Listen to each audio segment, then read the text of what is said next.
This is b4Nashville Live. Have a question for a guest? Send it to us via Messenger. Here's your host, George Davis.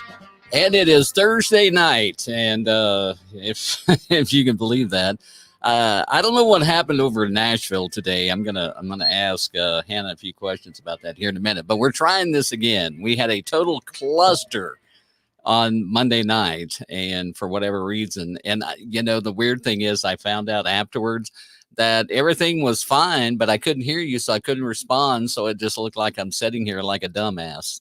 I was wondering. I was like, the video played back online, and I was like, well. Yeah. So my wife was going, I can still see you. And I'm like, okay, well, whatever. So, but anyway, everybody, this is Hannah Wright, and Hannah is a Georgia, Nashville, Texas, Nashville recording artist. That's right. Did I get that right? You did, actually. Most people that have known me for a while can't even get it right. My family still can't figure out where I am half the time. And I'm sure you get confused once in a while, too, after all that going back and forth. All the places I've worked, I'm like, I can't remember who I knew where and from which walk of life, but I'm like, as long as I remember them, that's all that matters. Right. Hey, that's the big thing. It's all in a name. As long as you remember their name, you're good to go. Right. That's right. So you grew up in South Georgia, and how big is Thomasville? That's a town you grew up in. How big is that? Trying to remember. I think growing up, I don't know if it was about 20 to 40,000. I don't know. It's funny. I think I looked it up one time, but in all the memory dumping I've done over my lifespan, I can't recall, but it's it's a small town. It's a lot, I think, kind of like Franklin, in the sense it's got a lot of culture and history and a little brick paved downtown that everybody comes up from Tallahassee, Florida to go shopping at on the weekends. And so it's kind of like a little slice of Southern Living magazine happening down there. So it's different. It's different. It's funny because you say a small town of about 20 to 40,000. The town I grew up in was 1,900.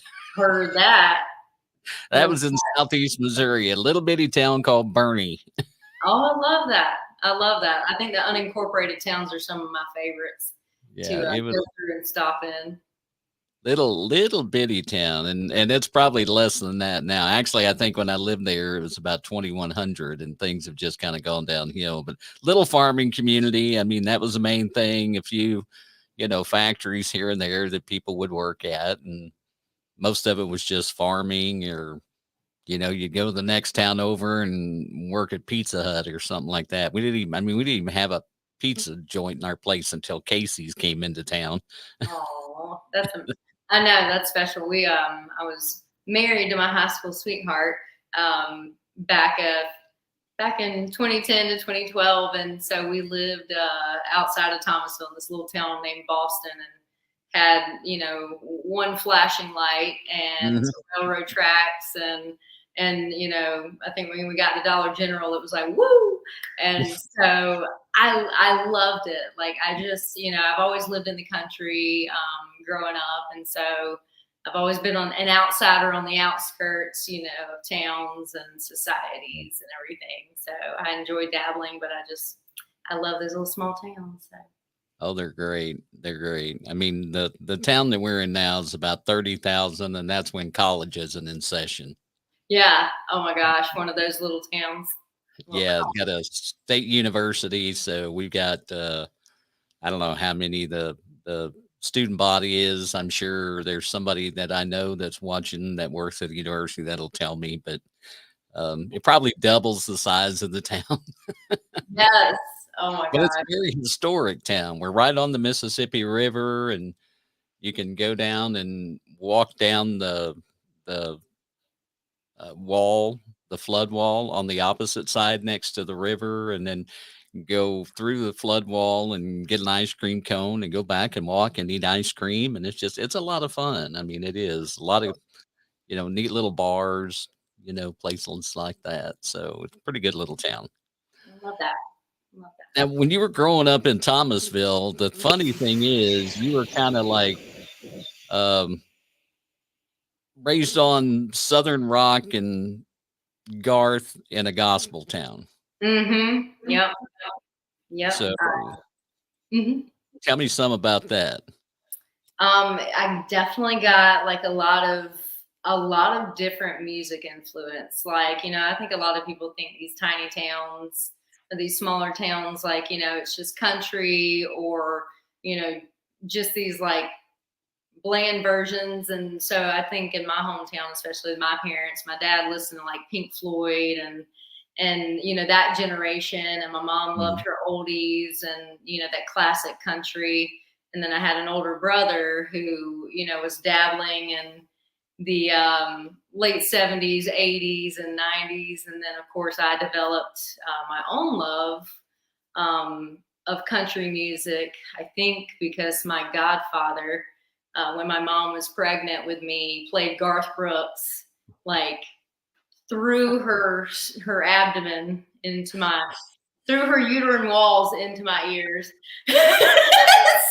Put headphones on your stomach. You have these big old set of headphones, and just that's what I imagine. Like that is what I imagine. I'm sure maybe it's just a radio. So I don't know, but that's just I remember her telling me this, and I'm as kids, I think we create these vivid memories and ideas, and so I'm like, what, I like to remember it like that, and so of course my first concert was Garth Brooks, and I think I was maybe like 7 or 8, and guess what I did? I fell asleep. Oh my gosh. Because he'd been rocking me to sleep for months. I mean, I did. I was like, who falls asleep at a Garth Brooks concert? Absolutely. Well, if you're used to it and that's the way it was for most of your life, then, well, Yeah. I think also he was just such an intense entertainer. By like intermission, I was just, had so much energy used that I just kind of collapsed. I remember being carried out, So, and really, folks, that's not when she was young. That was just a year ago. Actually, and I think that was the fun part. Like, I think I saw his first concert when he came back out of retirement at Mercedes-Benz Stadium in Atlanta. Uh-huh. And they had sound issues, which was unfortunate, but it was still one of those memorable moments of, Garth. Right. So, right. But I did walk out there on my own. Kind of, sort of. I did. I'm like, I've had my moments of drinking, but I'm not a huge drinker. I do enjoy, Do like to indulge on occasion. I'm actually every now a little bit of the. I'm a sipper. That's why I like my bourbon. I like sipping on my bourbon and stuff like that. So yeah, this is the gut rot that Taylor was telling you about, the 3 whiskey and 3 Rangers. Ooh. Oh, see, I'll try any dark liquor once, probably twice. Yeah, it's a rye, and it's good. They were talking about it being kind of a hot, peppery taste, but it's really not. It's maybe it's acquired after drinking 2 or 3 or 6 bottles of this. I've kind of gotten gotten used to it. Yeah, no, I love that. I think that's my favorite part about drinking the same thing. Like it kind of changes over time as your taste buds change. So yeah. So now when you're growing up and you're listening to all this music and you're getting into developing your own love of music, what got you to the point of actually following music? Because I think we talked about this a little bit the last time when it was like, for whatever reason, the interview gods did not want that to happen. So, but you talked about kind of how things were, and how you got into music. Yeah. I think my journey, well, everybody's journey is very specific to them. I feel like my journey is a little different. My parents, like I always loved music. I always said to people, I sang before I talked. And so I was always kind of singing and humming and all this stuff. And so it's just like music was just a part of me from I felt like birth, and then church and choir. But my parents divorced when I was 10, and they were like the first parents, one of the first parents in our hometown that went through divorce. Like that was just kind of, back in my, like it was just kind of not normal. And so music became my therapy, because they didn't really have therapists that knew what to do with us anyways. They were like, oh, this is new.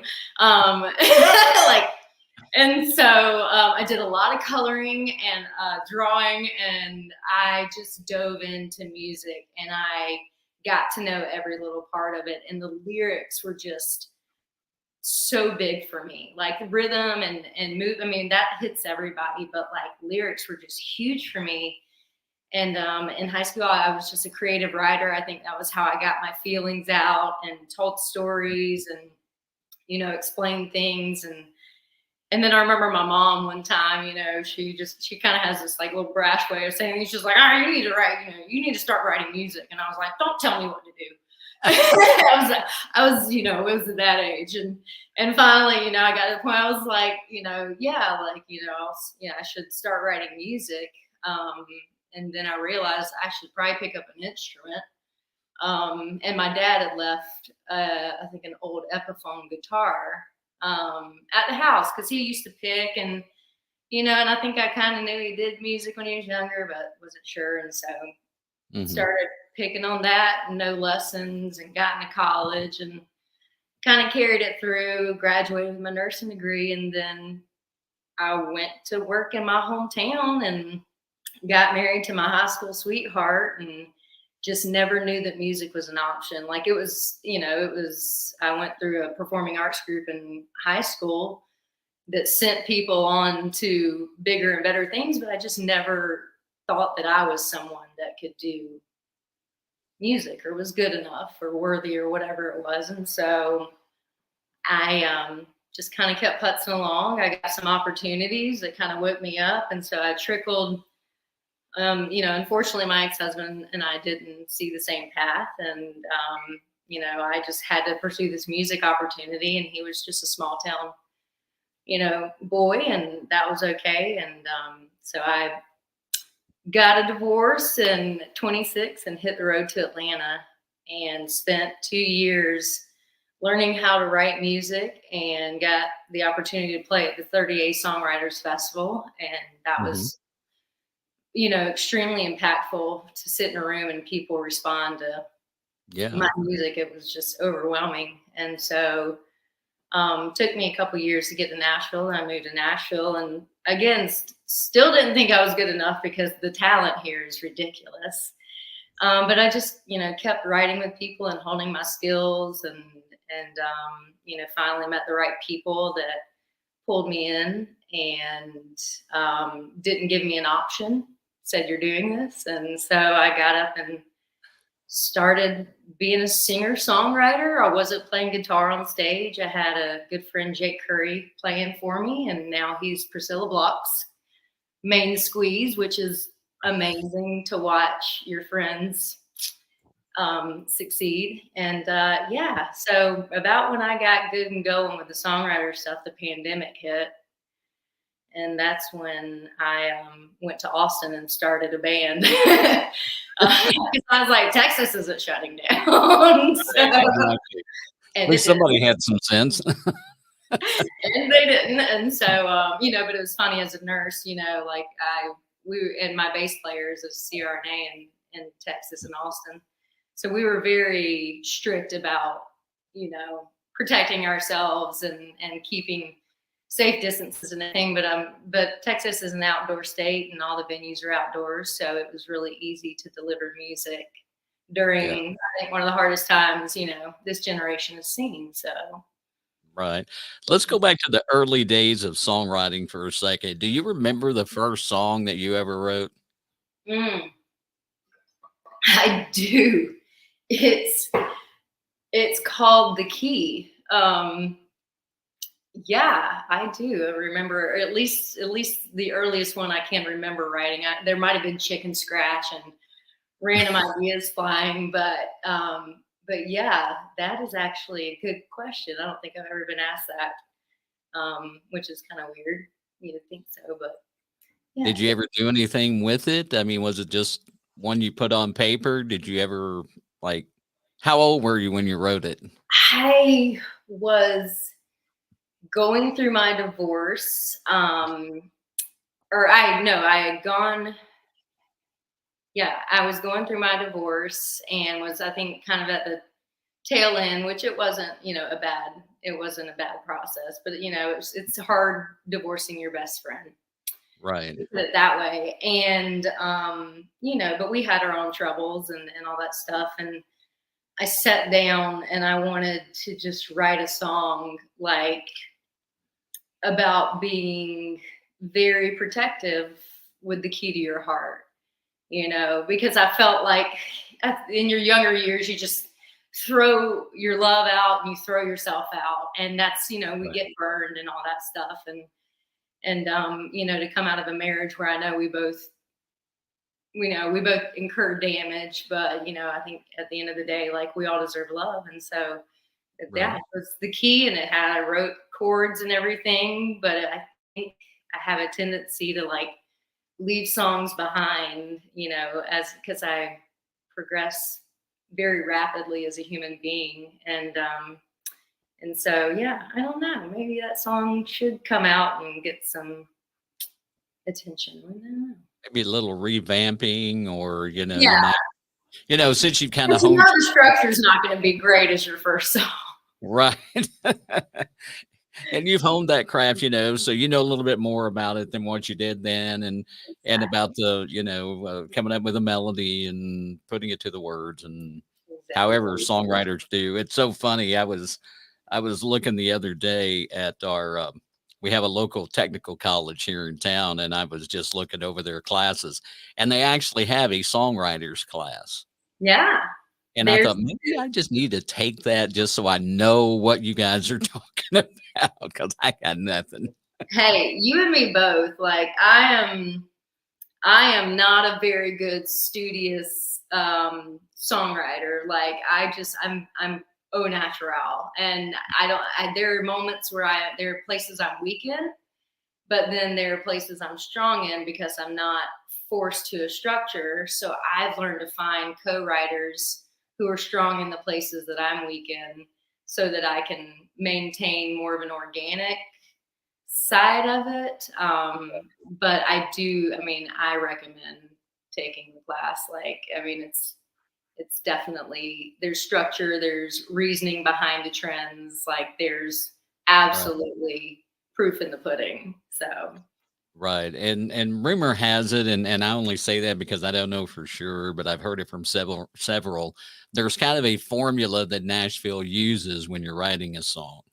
Yeah. I was actually watching a show on it, the whole like songwriting, like how it came to be, like songwriters being an industry a thing. And it started in LA, and what they realized is, they started noticing that there were trends. So a songwriter composer sat down and broke down all the hit songs and realized that there were similarities in each song.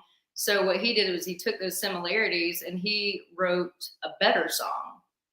And so it's kind of like, it's still going on today, but somebody was like, well, what's the difference between then and now? And the person was like, well, he wrote a better song. The people these days, it's just cookie cutter. Like, it's the same stamp, Right. not everywhere, but it's, you get a lot of similar sounds, and that's kind of what's happening. They've got data, they're analyzing, they're using technology, to write music.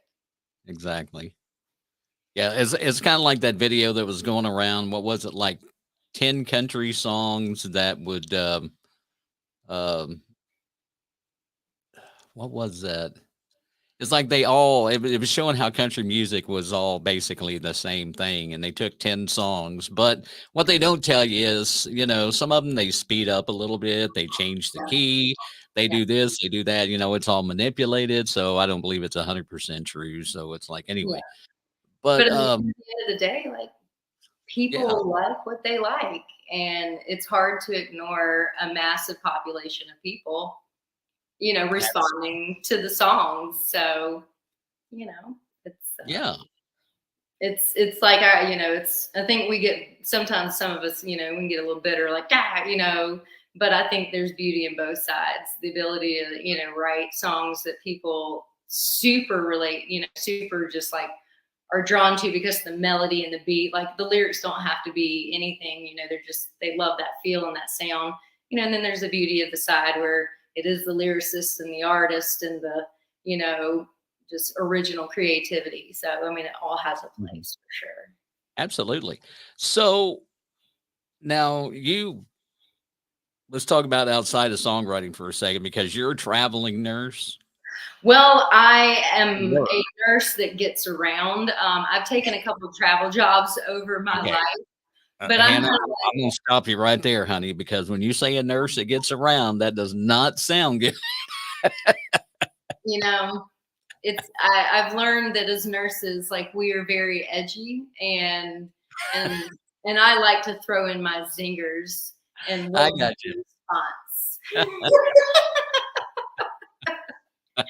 Life isn't fun when it's all professionalism and perfection. So right, exactly. I do a good job at work, but we doing that job, you've got to have a sense of humor.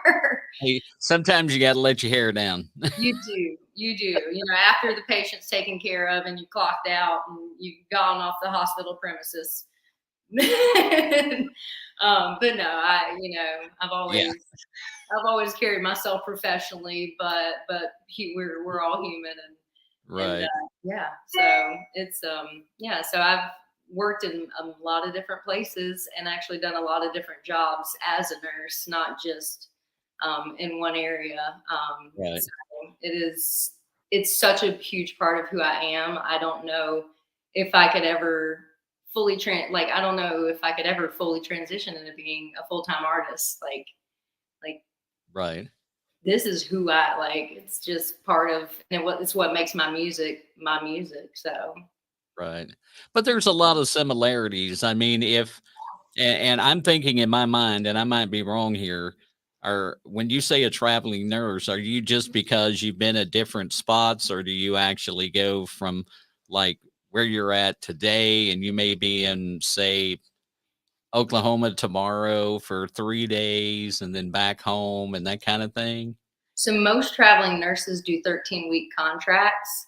And so they'll go to any state, any place, and do 13-week contracts. So that's, and the contracts can be shorter or longer, but that's what an actual travel nurse does. Me, I like to live in different places and explore different cities. So I got a 13-week travel nurse job to Atlanta. Decided I'll live here for a little while and took a permanent job. And then same thing to Nashville. Vanderbilt Children's offered me a travel contract. I worked there for 13 weeks and decided I'd sign on as permanent and stay with them for 4 years and did a lot of cool work, a lot of great things for the pediatric patients, and saw the Seacrest studio, all those, the Preds and the Stars come in, and Dolly Parton and Dr. Oz on the same day. And it, so music is so intricately connected with medicine that it's just, it's fluid for me. Well, it's kind of, I mean, it's healing. It's healing for people. That's a good thing about it. I am a healer. Like that is, that is my purpose. That is what, whatever, I believe in God. So that's what God put me here for. It's just like, it's who I am. And if I'm not doing that, I'm not being true to myself. But yeah, you can do it in any avenue. Right. So it is kind of more of a priority. I start to say a precedent, a priority for you to be nursing as opposed to being a singer-songwriter that's traveling around the country. Not that you don't do that, but if you had to pick one or the other kind of thing, Yeah. I did, pretty equal amounts of music and nursing when I was living in Austin. And it was exhausting, but I really enjoyed it, and my band was amazing, and it was a very special thing. But there's the community of songwriters is not in Austin, and I realized that was such a huge thing I was lacking. And also touring is built for very specific people, and I enjoy going on, short tours here and there, but I couldn't be on the road like 200 days out of the year, type of thing. And so when I moved back to Nashville from Austin, it was kind of the choice to be more of a singer-songwriter, a recording artist, because at the end of the day, like, that was really what I wanted to do from the beginning. But COVID happened, and opportunities presented themselves, and I became a better performer by running a band. So yeah, I mean, but also I'd never turned down an opportunity that makes sense and puts me in a place to heal or touch a lot of people, or to spread love and music and whatever they need. So I'd never turn anything down, but Right. Now, Austin is it's a very kind of eclectic place as far as the music goes, because it's not, you think Texas, you're thinking Texas swing and red dirt and all that stuff. Yeah. Austin is not made up primarily of that stuff. Austin is, I mean, genres are from, one end of the spectrum to the other. Yeah. Yeah. And what was the main hurdle that you ran into when you got to Austin after being in Nashville? I'd say that, where's the music community? How do I meet people? How do I connect? Because, as you said, it's so multi-genre. There's some like niche bars where people hang out. I remember rolling into town and going to this great watering hole next to my house, and Charlie Crockett walks in, and that was 3 years ago. And so I was like, I've seen his face on a billboard in this, in Austin. And so I was like, so I was like, that's cool. And he is exactly like, he is who he is, like, on stage. And I mean, it's amazing. It was just so cool seeing that true self, of an artist. And so yeah, it was like, okay, well, that's cool. But then there wasn't a songwriting community. Like, there was nowhere I could go to really connect with other musicians and artists. So it was a very start from the ground up. And I just got so lucky to find the people that are in my band, to be in my band. They have a name around town. Like, I should have never gotten them in the first place. So it was a blessing. And they really helped me navigate Austin and build a name for myself in 2 years that would have taken me, I don't know how many years, in Nashville. And the fan base, people just it's a different love, music base. Nashville it's Nashville. It's built like it's supposed to be. But when people come and listen to you, in Austin, they're lifers, man. They're following you forever, and they're, coming to every show, and you make money. They pay you base pay. They just really care about musicians and music, in and around Texas. And so it's really cool. But yeah, it was very ostracized. It was lonely, I think, to say the least, because it was hard to find a group to belong to. I mean, I've always been somebody that trickles around groups, but it was very multi-genre, which makes it beautiful, but also hard to find where you do fit in. Right. Now, your band that I'm going to say have in Austin, do you still work with them on occasion? Yeah, they're my family band. I mean, it's just, you can't replace people that show up and amen to that.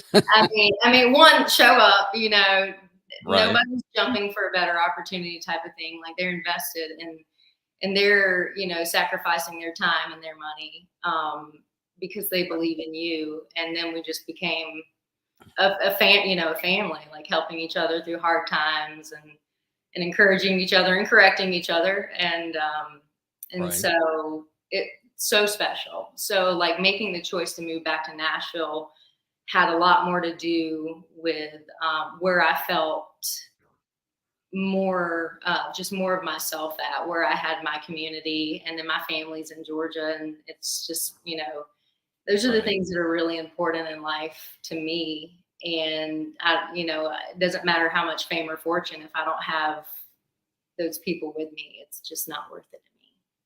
Right. Now you're playing in Austin and things are going pretty good, but then you make the decision to come back to Nashville because you feel like you're more of the songwriter, singer-songwriter. And I think Austin's geared a little bit more toward performance. And like I said, it's that wide multi-genre town where it's like, or city where people just, it doesn't matter who you are, you Exactly. know. Sorry, I got a No, you're ant good. on my microphone. Squirrel. But so you move back to Nashville, and once you get back to Nashville, you're starting to get back into your groove and stuff of writing and doing the singing and recording and that kind of stuff. And did it ever come to a point, or has it come to a point since where you go, did I make a mistake? Oh, all the time. You know, like, you know, because again, like, I think those are the hardest decisions to make in life, when they're not clear cut and they're not clean and easy. Um, I've learned at the end of the day to trust my gut. And a lot of people, you know, think I'm a ping pong ball sometimes, and I understand that, but I've also learned, nothing nothing great comes from taking the easy road. And when I think more than anything, like when you feel that you're not progressing, creatively and personally, and you know, and I spent 2 years there, and I really did learn a lot about myself and Right. figure a lot of things out about myself. Austin brought me so much freedom, musically, because I could make any kind of music I wanted to, and personally because I could wear whatever I wanted to. Like nobody cares, you know. Yeah.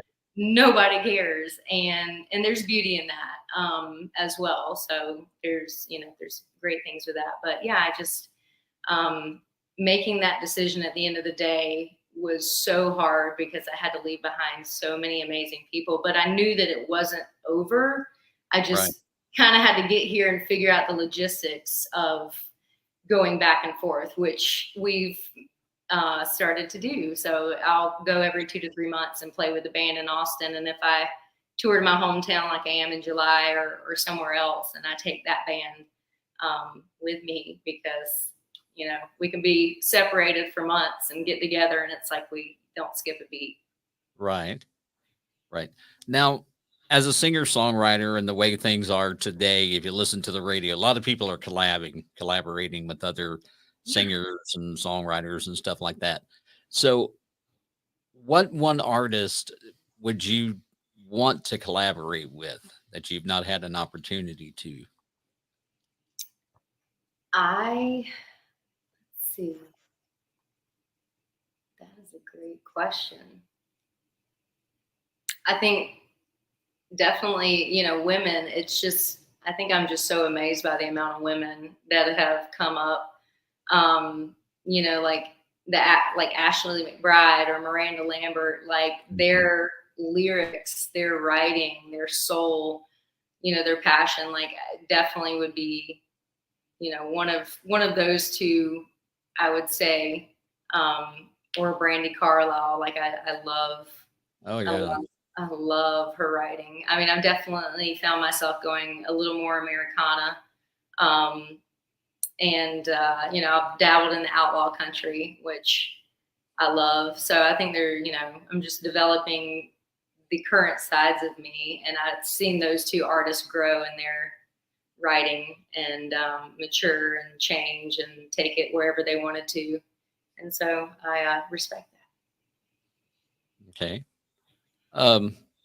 Tony is asking about the story, but it says between, but I'm thinking about I Hate This Bar.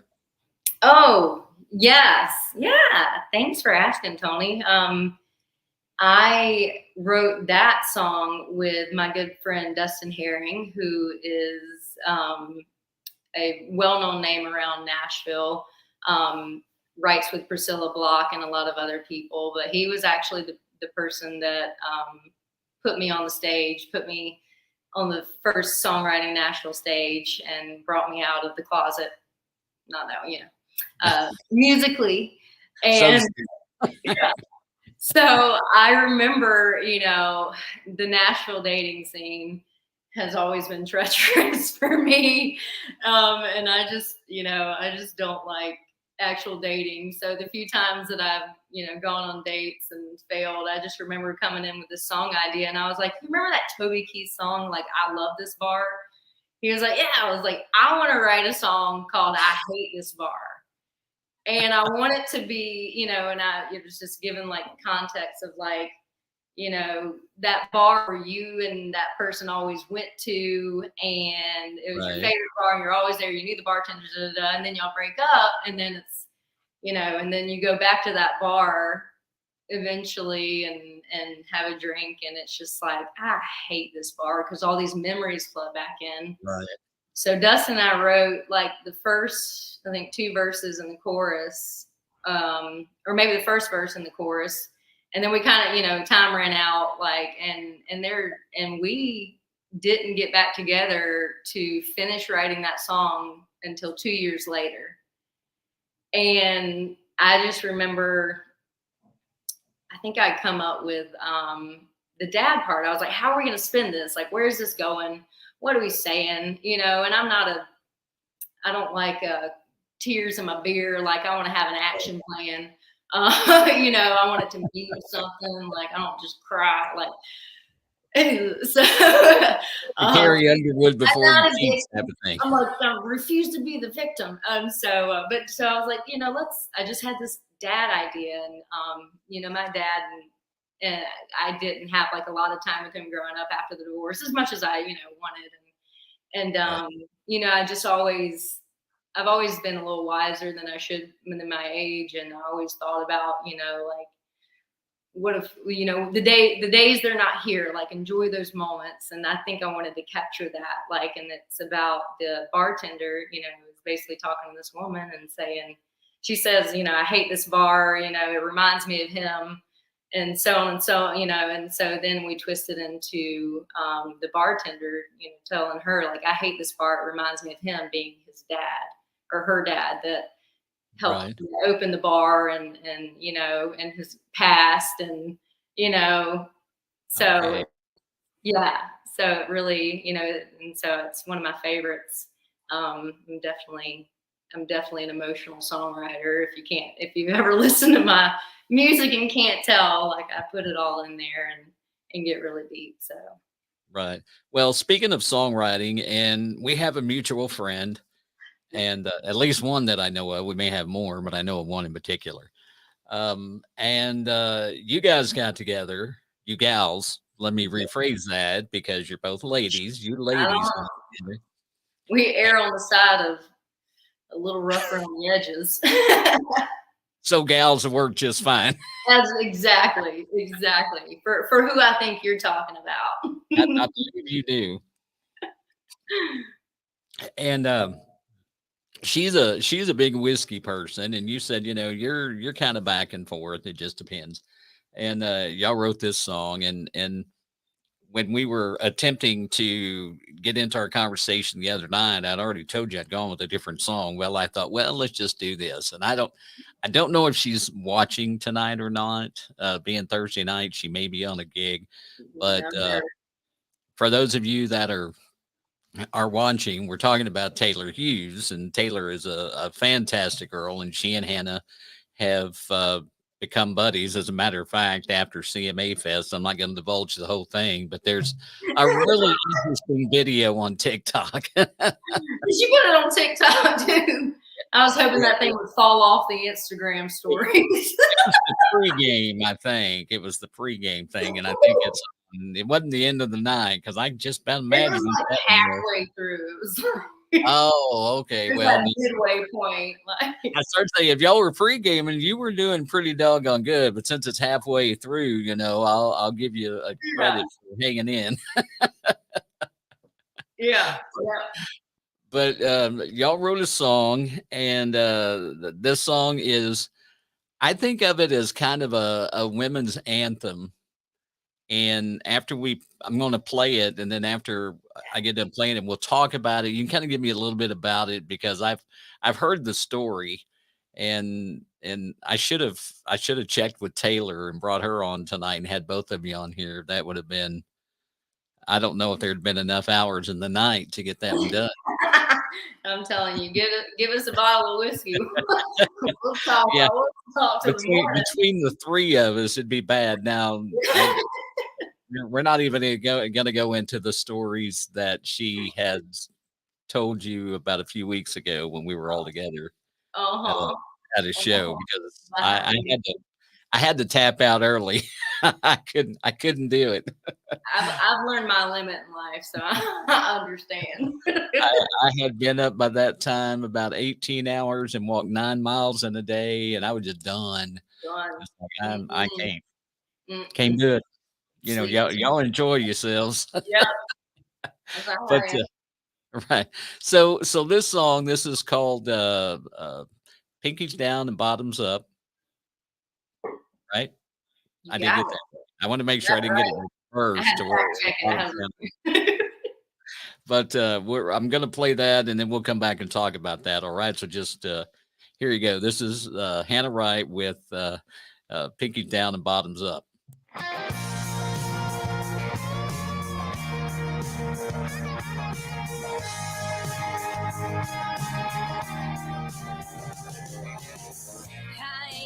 Partial to a long neck beer or a short rock glass morning, bring it here.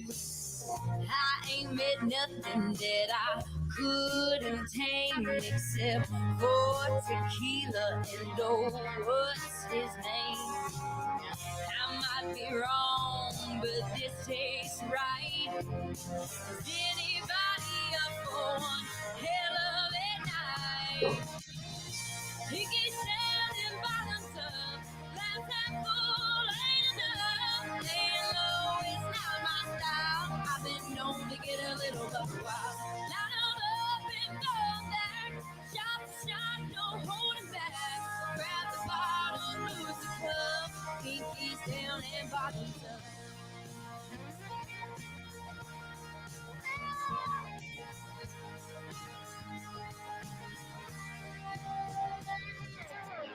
I won't be rocking a tight dress and heels or a ton of makeup just to pay my bills. These boots and cut-off jeans will have to do when I'm mixing spirits. Ain't got shit to prove. I might be wrong, but this tastes right. Tonight I'm gonna have me one hell of a time. Pinkies down and bottoms up, glass half full ain't enough. Laying low is not my style. I've been known to get a little buck wild. Line up and go there, shot to shot, no holding back. Grab the bottle, lose the cup. Pinkies down and bottoms up.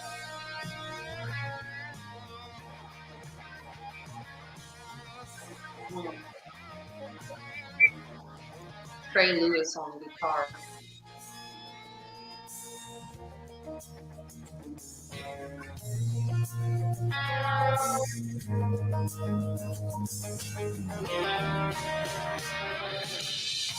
Pinkies down and bottoms up, glass half full ain't enough. Laying low is not my style. I've been known to get a little buck wild. Not up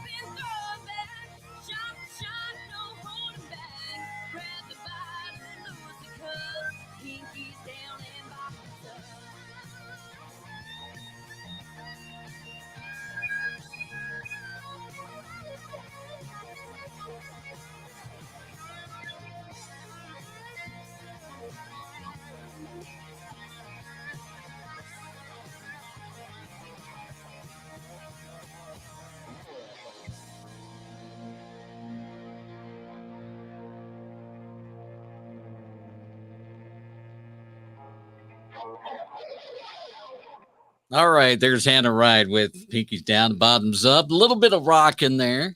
Oh Nothing yeah. wrong. Oh yeah. Oh Now, yeah.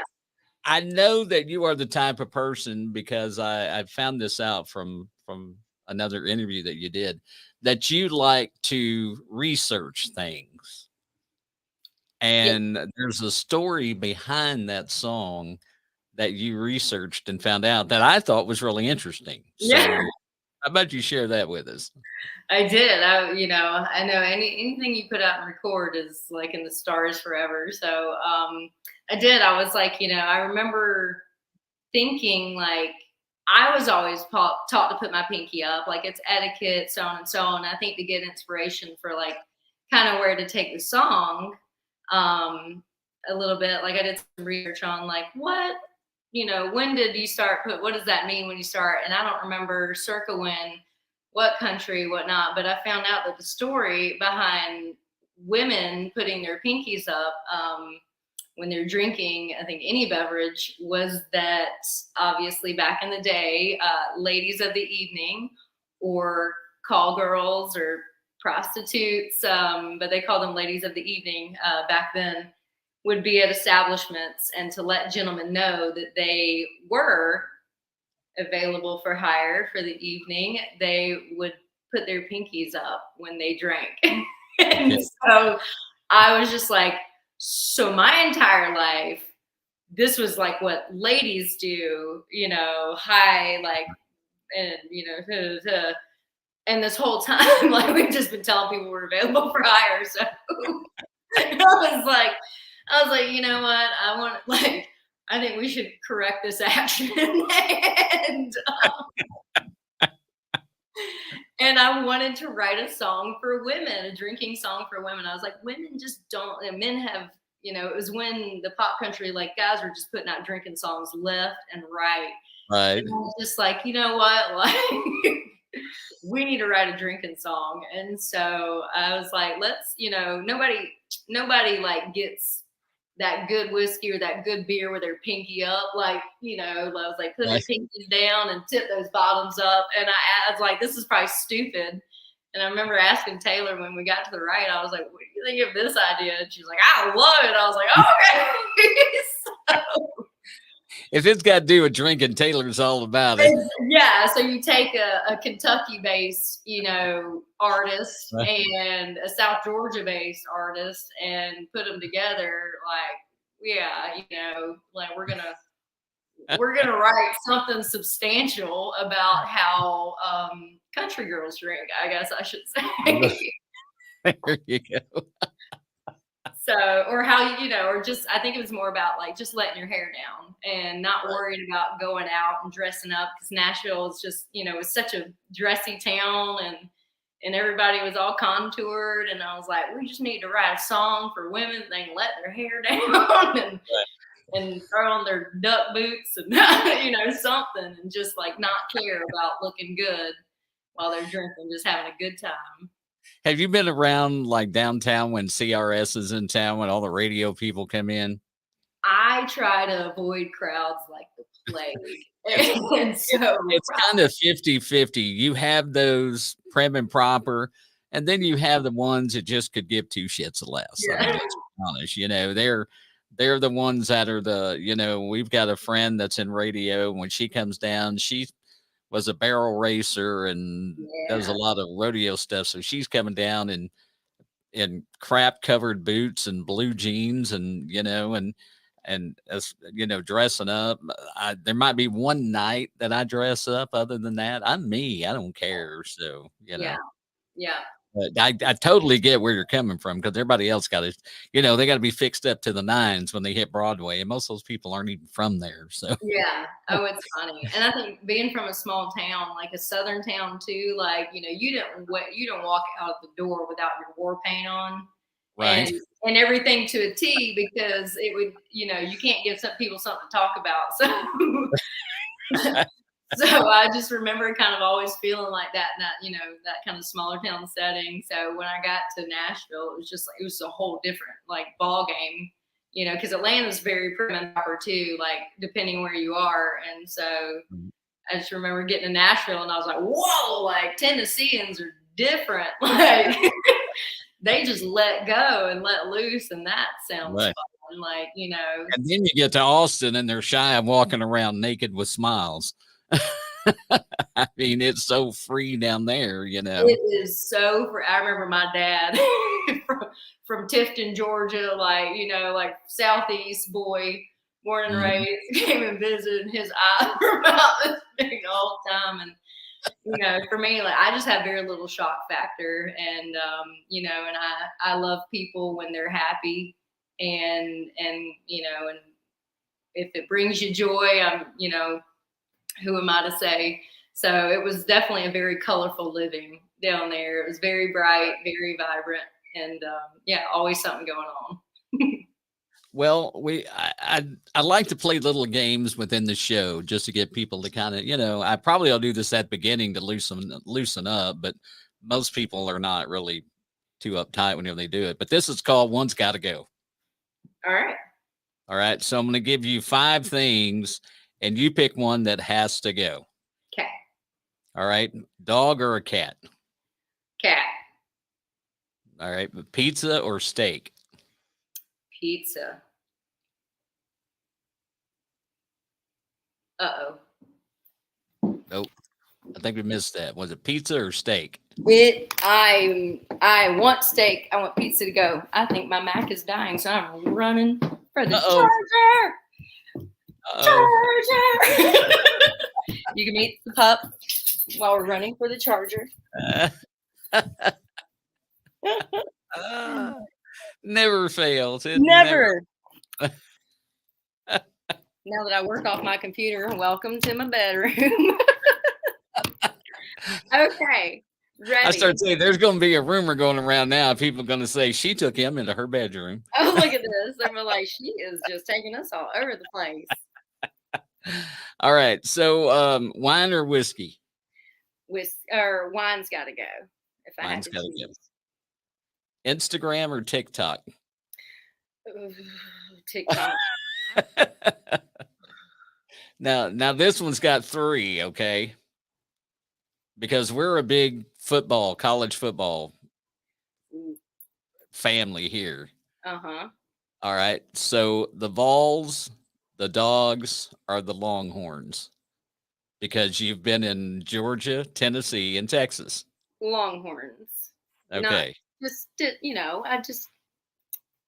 For no reason. I just didn't spend as much time there as I did in the other 2 places. There you go. That's my policy. You can do it. I got a lot of Longhorn fans. I love y'all. Yeah. I started to say, you know now. They're all gone. Well, don't ask me those questions, George. I know, right? Get you in all kinds of trouble. Oh, but that's our little one's got to go. I like And it. I've got another one that would you rather. Let's run through it and see if I can find just a few of these questions. Would you rather team up? Would you rather team up with Wonder Woman or Captain Marvel? Oh, Wonder Woman. All right. I kind of figured that. Yeah. I had some really good ones on here. There's only 250 of these things.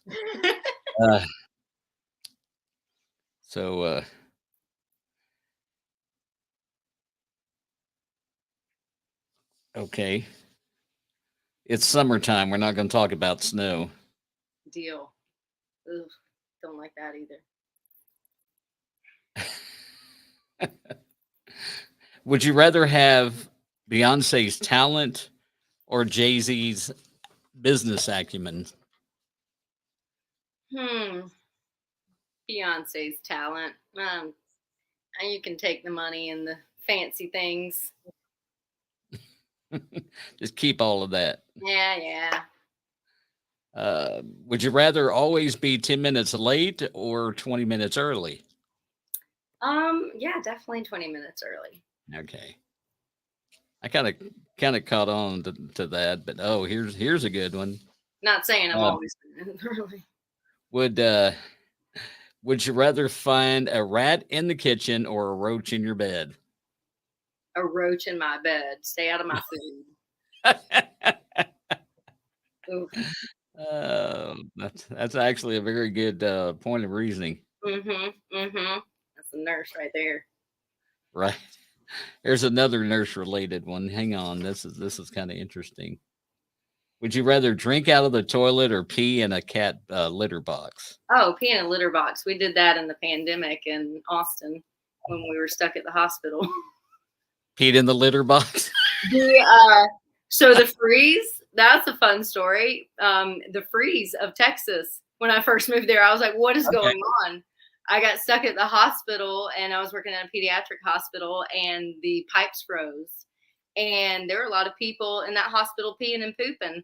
So we did a massive delivery of kitty litter and pellets to soak up. So ain't nothing.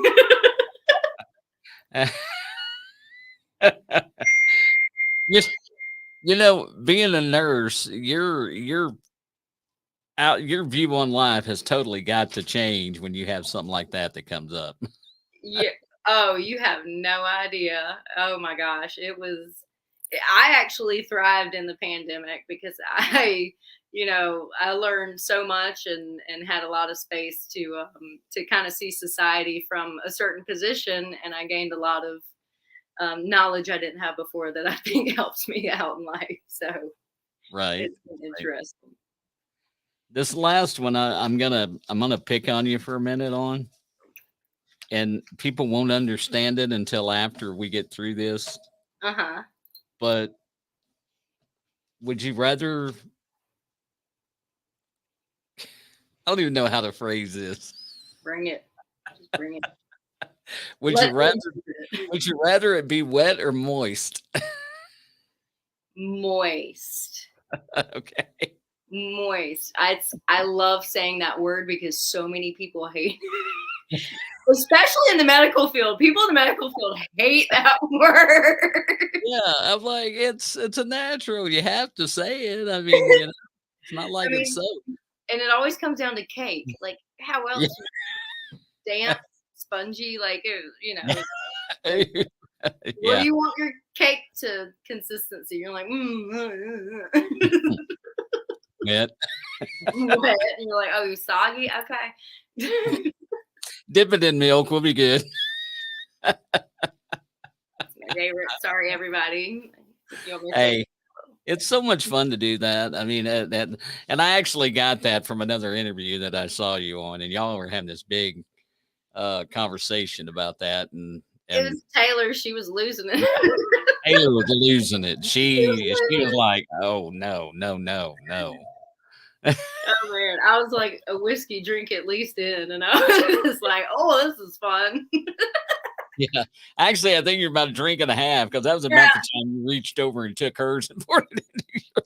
I was looking at her and I was like, "Who are you?" Like, girl, why are you not drinking that? Are you okay? Is that Kelly? Did he put tea in your glass and whiskey in mine? That's what he did. Seriously. I was like, Tyler, what's wrong with you? Yeah. Waste not. Give me that drink. She's the kind, if there's anything left, she's getting it out of there.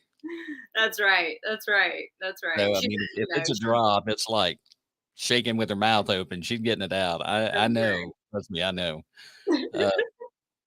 We were actually, as a matter of fact, yesterday, was it yesterday? That was National Bourbon Day. So I had to text her and her dad and wish him National Bourbon Day. She normally posts and I missed it. Yeah. And we got off on old fashions, and I told him we didn't get to do that when we were together because I wimped out on them and went to bed. And then Paul, her dad, had to get up early the next morning, drive back to Nashville. Yeah. But the plan was I'd love to make old fashions, and we got talking about that. And so I told her next time we get together, we're going to get her up to Missouri, and I'm going to make my old fashioned. I don't know if hers is just old fashions are weird. It's like some people just put water in them. Yep. I was at a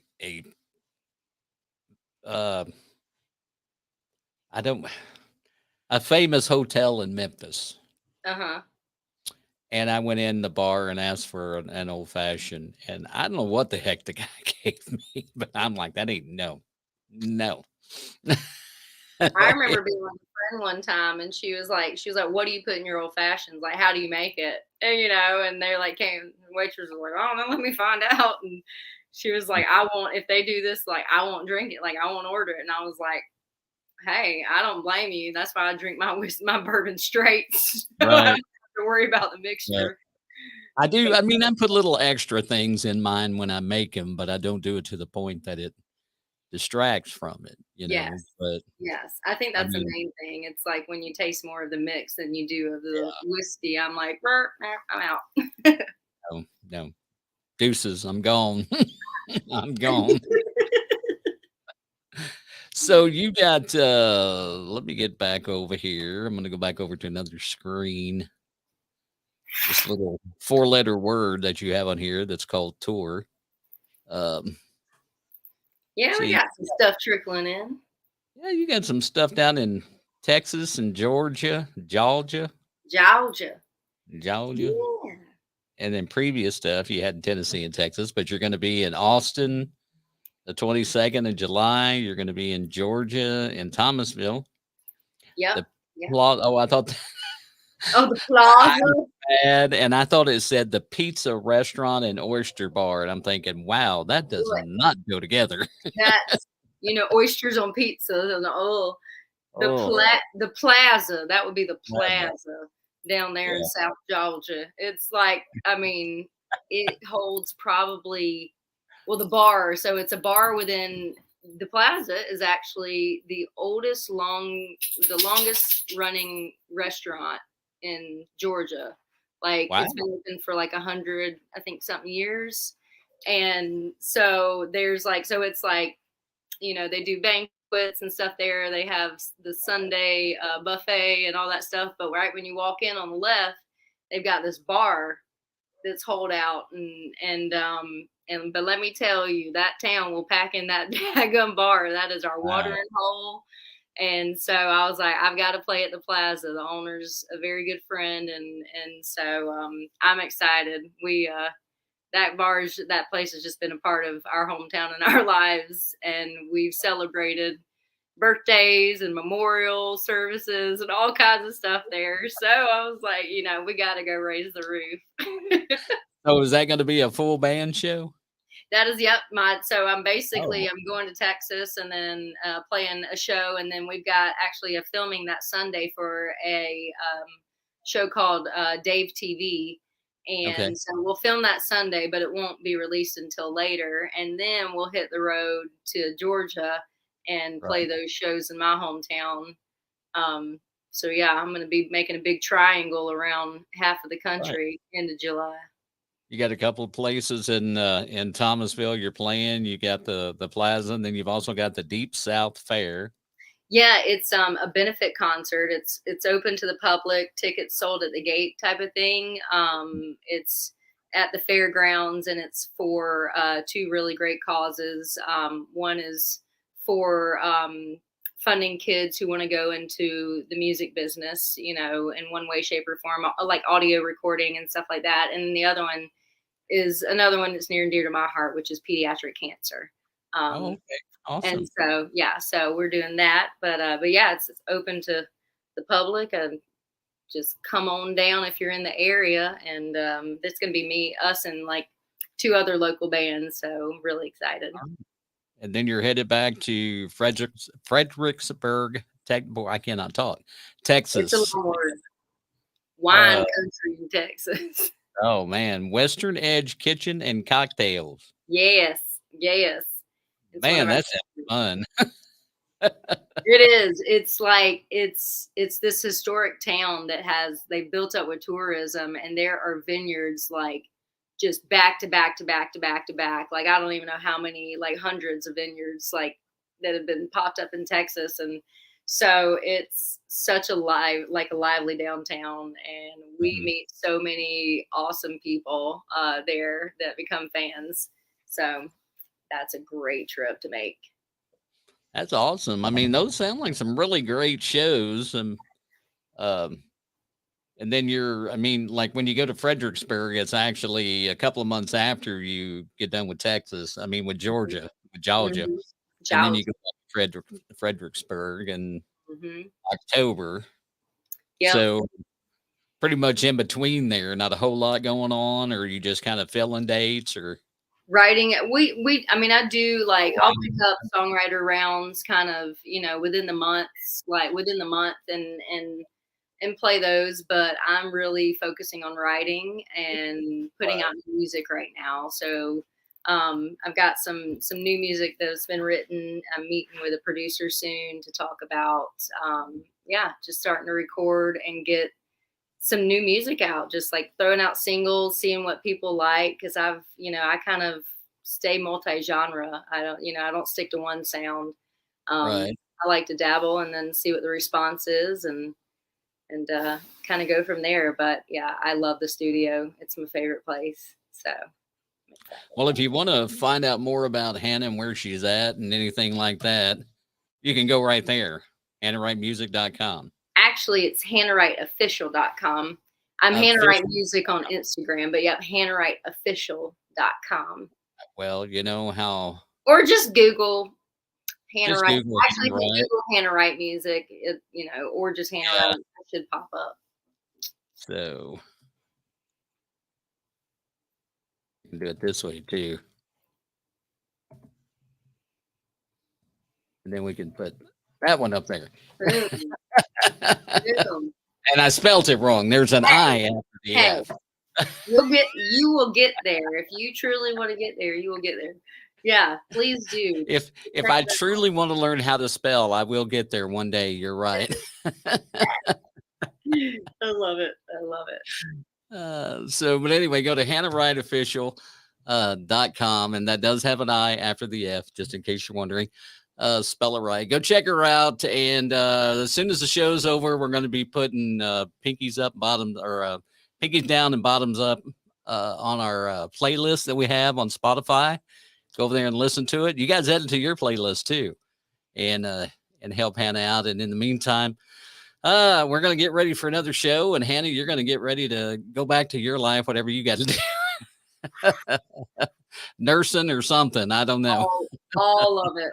I don't stop, but that's how I like it. Well, thanks so much for coming on. I've had a blast. I love talking to you, and we'll get together again soon. We'll chat, and who knows, maybe one of these days we'll wind up in Texas if you're down there, and we'll surprise you, or in Nashville or Georgia or wherever you're at. You never know. Would love that. Thank you so much, George. You're welcome. Y'all take care. Have a great night, and we'll talk to you soon. That's a wrap. Thanks for joining us. Be sure to follow b4Nashville on all social media and listen wherever you get your podcast. Tune in again for another country star of tomorrow on b4Nashville with George Davis. I'm Kevin Casey on behalf of Worldwide Pants. Have a great night.